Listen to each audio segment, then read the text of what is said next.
Hai semua, jadi di video kali ini kita akan bahas lagi sebuah buku yang rekomen banget buat teman-teman baca. Ini bergenre self improvement dan juga keuangan dari Morgan Housel yang judulnya adalah The Psychology of Money.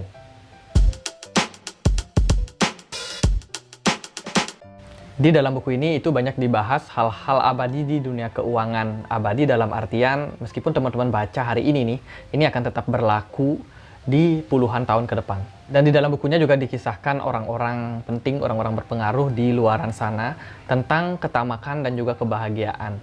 Dan di dalam buku ini kita akan banyak sekali mendapatkan insight yang mana ternyata pandangan kita terhadap uang itu akan berpengaruh pada tingkat kebahagiaan kita dalam menjalani kehidupan.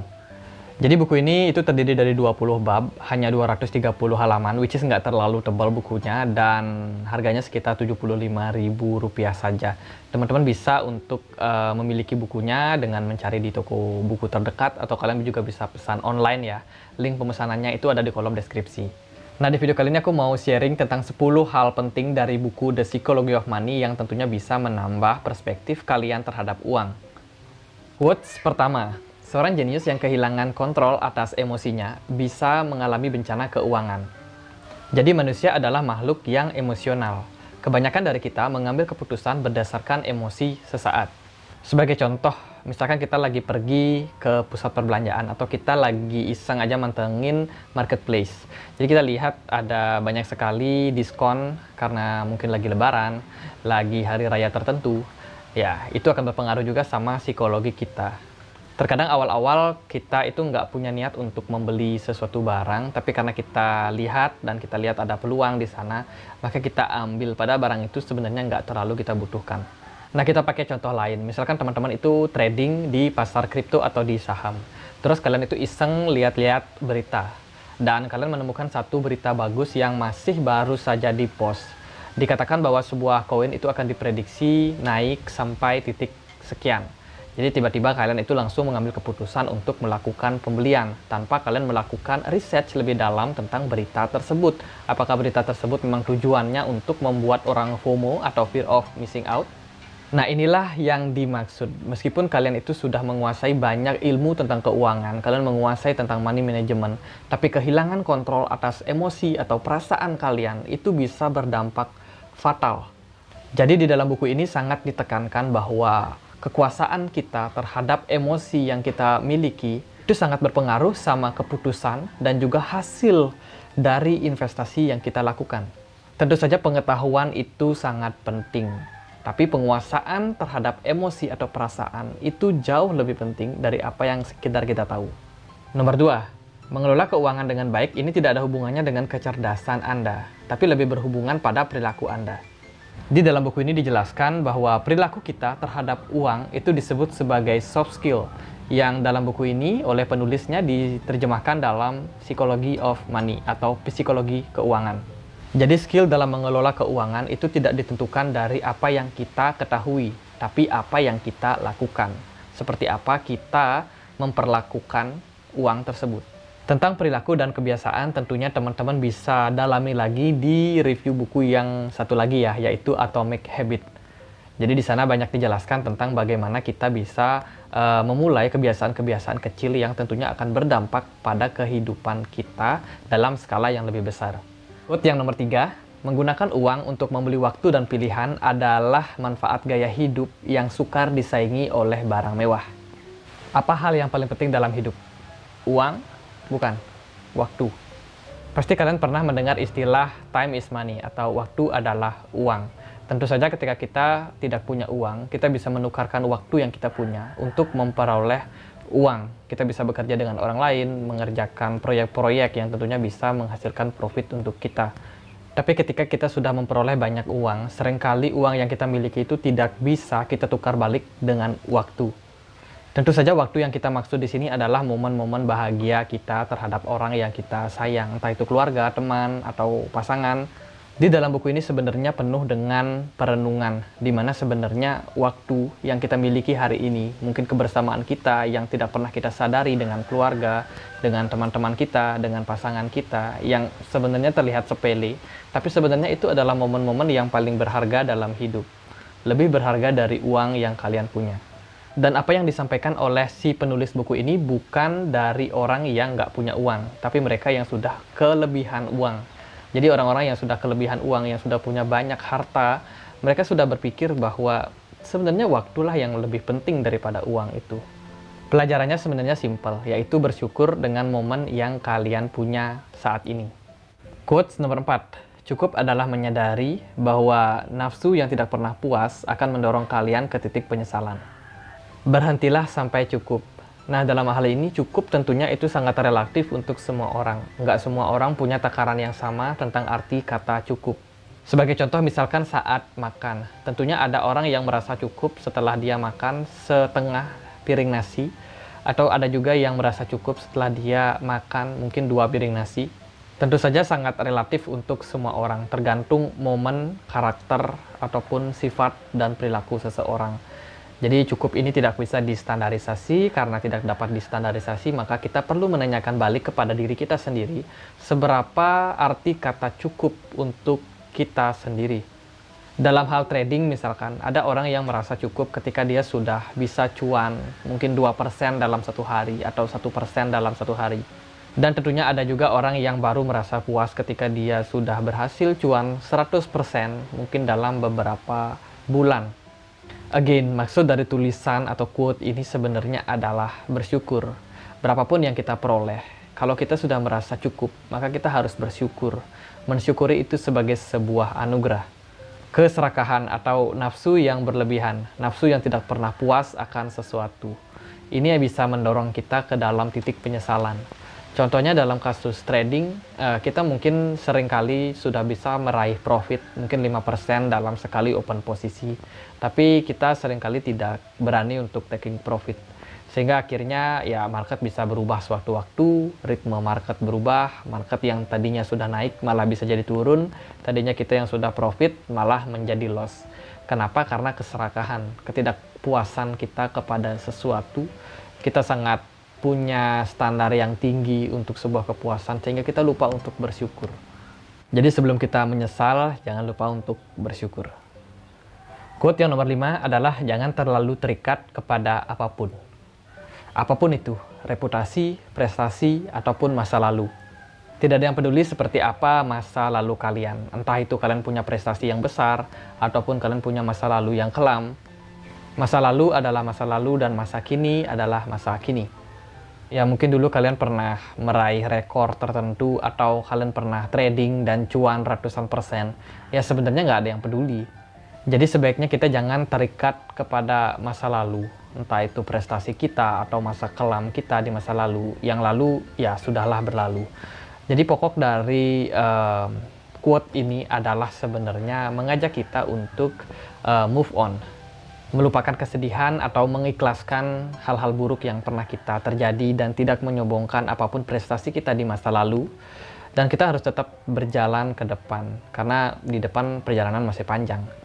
Misalkan dulu kalian pernah mengalami kebangkrutan dalam bisnis kalian, atau kalian pernah profit ratusan persen pada bisnis kalian, atau kalian pernah kena tipu orang. Apapun itu masa lalu, biarlah menjadi sebuah masa lalu. Yang paling penting adalah kita bisa memetik pelajaran dari apa yang terjadi di masa silam, menggunakannya untuk kehidupan yang lebih baik di masa depan. Quote nomor 6 adalah kunci keberhasilan Warren Buffett sebenarnya terletak karena dia adalah investor fenomenal yang sudah menghabiskan waktu selama 3/4 abad. Nah, siapa sih yang tidak mengenal Warren Buffett? Dia adalah investor legendaris ya, salah satu orang terkaya juga di dunia. Yang mana Warren Buffett sendiri sudah mulai berinvestasi itu sejak dia berusia 10 tahun, teman-teman. Jadi bayangkan seluruh hidupnya itu dihabiskan untuk di dunia investasi. Dan tentu saja hasilnya akan berbeda ketika Warren Buffett baru memulai investasi di usia 30 tahun. Dan misalkan dia itu pensiun di usia 60 tahun, tentunya apa yang dia raih itu tidak akan sama dengan ketika dia memulai di usia 10 tahun. Jadi poin daripada quotes ini sebenarnya adalah semakin dini kita memulai, maka potensi kita dalam meraih profit dalam dunia investasi itu cenderung lebih besar dibanding kita baru mulai di usia pertengahan. So, kalau teman-teman misalkan baru berusia 17 tahun, 18 tahun, mungkin kalian juga baru mulai untuk belajar, berbisnis, bekerja, sedini mungkin kalian memulai di dunia investasi, tentunya lebih besar peluang kalian untuk meraih profit dari keuntungan investasi tersebut. Yang nomor 7, investasi bagus belum tentu perihal meraih hasil tertinggi, karena yang namanya hasil yang besar itu terjadi sewaktu-waktu. Sejak awal saya masuk dunia investasi, itu di reksadana ya, saya tuh belajar bahwa investasi itu sebenarnya bukan tentang seberapa besar keuntungan kita, seberapa besar return on equity kita, tapi lebih kepada apakah tujuan investasi kita itu bisa tercapai, apakah strategi dalam investasi yang kita lakukan itu bisa capai goal yang kita mau. Dalam quotes ini dijelaskan bahwa hasil yang besar dalam investasi kita itu seringkali terjadinya hanya sesekali. Artinya adalah sesuatu yang tidak akan berulang sewaktu-waktu. Atau bisa saja terjadi, bisa juga enggak. Jadi ada probabilitas di sana kita akan mendapatkan return yang besar dari investasi kita. Maka dari itu konsistensi itu adalah sesuatu hal yang lebih penting daripada hasil yang besar sesaat. Jadi contoh misalkan return investasi kalian dalam setahun itu katakanlah 12%.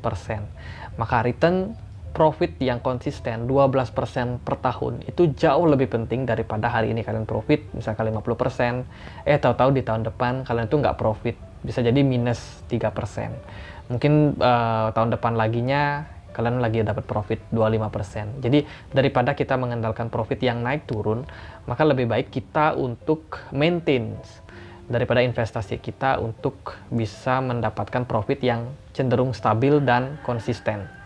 Dan memang dalam dunia investasi itu nggak ada yang namanya kepastian. Semuanya adalah probability atau kemungkinan. Tapi kita bisa untuk mengatur resiko yang kita berani ambil untuk meraih hasil yang cenderung konsisten dan juga stabil. Ketimbang kita untuk berjudi dengan keadaan. Kita mempertaruhkan sesuatu ketidakpastian. Kita trading ataupun investasi dalam sektor yang beresiko tinggi yang kita tidak pahami. Yang mana kalau resiko terburuk itu terjadi, ya kita bisa saja untuk tidak mendapatkan profit sama sekali. Jadi poinnya adalah konsistensi dan juga kestabilan itu tentunya harus menjadi pilihan utama dalam investasi kita. Tentu saja dalam perjalanannya kita tetap berpeluang untuk meraih hasil yang lebih besar daripada sesuatu yang kita harapkan. Tapi biasanya hasil-hasil besar itu tidak kita dapat setiap saat. Jadi itu hanya datang sewaktu-waktu saja. Poin yang nomor 8, untuk mendapatkan uang itu diperlukan pengambilan resiko dan juga optimisme. Tapi untuk mempertahankan uang atau menyimpan uang itu dibutuhkan kerendahan hati dan juga rasa takut kehilangan apa yang sudah didapat dengan waktu yang cepat. Menghasilkan uang dan juga mempertahankan uang itu adalah dua hal yang berbeda, yang membutuhkan skill yang juga berbeda. Kita pakai contoh, misalkan teman-teman itu trading. Itu adalah tindakan untuk mendapatkan keuntungan. Berjualan itu adalah tindakan untuk teman-teman mendapatkan profit. Sementara kalau teman-teman berinvestasi, itu berarti kalian sedang mengamankan kekayaan kalian yang kalian sudah punya. Dan kalau bisa, kekayaan itu berlipat-lipat lagi setelah dalam beberapa tahun ke depan. Jadi ketika teman-teman memutuskan untuk berinvestasi atau melakukan trading, ini membutuhkan mindset yang sama sekali lain. Nah, dalam buku ini dijelaskan kalau kita punya mental untuk meraih uang, maka kita perlu untuk mempertaruhkan yang namanya resiko. Jadi kita bisa timbang-timbang resiko yang kita hadapi dengan peluang profit kita. Contohnya dalam trading adalah teman-teman bisa mengatur leverage kalian dalam trading. Contohnya di market futures atau di market spot biasa juga teman-teman bisa mempertimbangkan untuk menggunakan ETF. Kalian bisa melihat momen-momen di mana kalian itu bisa untuk pasang aksi bereaksi terhadap market. Dan tentu saja ketika teman-teman itu trading di market, kalian itu membutuhkan mindset petarung. Kalian harus siap bertarung dalam market. Sementara kalau kalian sudah memiliki kekayaan, kalian misalkan sudah trading, mungkin profit dari trading kalian itu kalian sisihkan untuk berinvestasi. Nah, mindset dalam berinvestasi ini lebih konservatif. Jadi kita lebih defensif dalam mengamankan dana yang kita sudah punya. Jangan sampai kita yang sudah cuan nih, tapi malah kita kebablasan karena kita mengambil risk atau resiko yang terlalu tinggi dalam dunia investasi. Jadi untuk investasi mungkin strategi yang terbaik adalah strategi defensif atau lebih kepada mengutamakan kestabilan return. Quote yang nomor 9 adalah, keberhasilan Anda sebagai seorang investor itu ditentukan oleh bagaimana Anda menanggapi beberapa momen-momen yang mengerikan, bukan bertahun-tahun yang kalian habiskan dengan lancar. Saya tuh pernah mendengar sebuah quote ya, dalam sebuah krisis itu akan melahirkan orang kaya baru. Nah, kita akan pakai contoh di market saham Indonesia. Bagaimana ketika berita dari COVID-19 dulu masuk ke Indonesia, itu menyebabkan indeks harga saham gabungan Indonesia itu drop signifikan, bahkan sampai mencapai minus 50%. Dan setelah itu, recover yang terjadi itu justru lebih tinggi daripada crash yang dihadapi. Jadi ini sebenarnya berkorelasi juga dengan quote kita nomor 9 tadi, bahwa sebenarnya investor yang berhasil itu tidak lahir dari lautan yang tenang. Atau seorang pelaut ulung itu tidak lahir di laut yang tenang. Jadi quote ini mungkin juga cocok dalam dunia investasi, di mana market crash itu adalah sebuah momen di mana kita bisa melakukan akumulasi yang besar dan juga kita bisa meraih profit yang besar pula ketika market itu sudah recover. Dan sebagai contoh, Warren Buffett sendiri itu adalah orang yang sudah menghadapi 12 sampai 14 resesi dalam karirnya di dunia investasi, dan tetap aja dia menjadi orang yang paling kaya saat ini di dunia. Dan ini menekankan lagi kepada kita bahwa sebenarnya resesi itu bukanlah sebuah ancaman untuk investor. Justru para trader lah yang lebih terancam karena mereka berusaha untuk cuan dalam jangka waktu yang pendek. So, buat teman-teman yang lagi panik dengan kondisi ekonomi global saat ini, di mana banyak negara yang mengalami inflasi besar-besaran, belum lagi juga ada perang Rusia-Ukraina, menyebabkan market kripto mau anjlok katanya nih. Jadi jangan khawatir, karena dalam setiap resesi itu akan tetap melahirkan orang kaya baru. Maka dari itu kalian siapkan cash. Jadi kalau nanti market drop, teman-teman silahkan untuk serok di bawah. Jangan pernah takut. Dan quote terakhir di video ini adalah, nilai intrinsik dari sebuah uang itu ditentukan dari apakah uang itu bisa memberikan kendali atas waktu yang Anda punya. Jadi ini mirip banget dengan quote kita nomor 3 tadi ya, yang mana waktu itu adalah hal yang paling penting, dan memiliki uang itu tentunya bisa untuk mempermudah kita dalam memiliki waktu. Jadi contohnya teman-teman punya banyak uang, teman-teman bisa ajak keluarga kalian berlibur. Kalian kan memperoleh waktu, momen-momen yang kalian nggak akan lupakan dalam hidup kalian.